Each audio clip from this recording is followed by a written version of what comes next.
We got ourselves some great steaks from the local butcher this afternoon. Now we're looking forward to make them on the level. They just look great.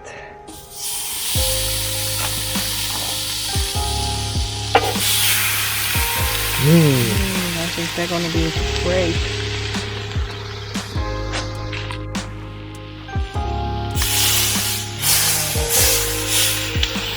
How good do they look? Yummy.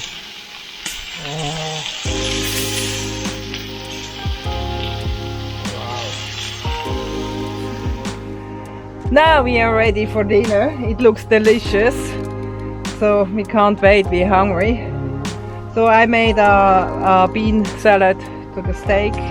Also, and we also got a corn cob on the barbie for you, for Werner as well. So a glass of wine and a campfire here. All good. Yeah. All good. Okay. See you then. See ya. Thank you for watching. We hope you have enjoyed this episode. We really appreciate your support. Please do like and subscribe. If you have any questions, please feel free to drop a comment below. See you later. Alligator.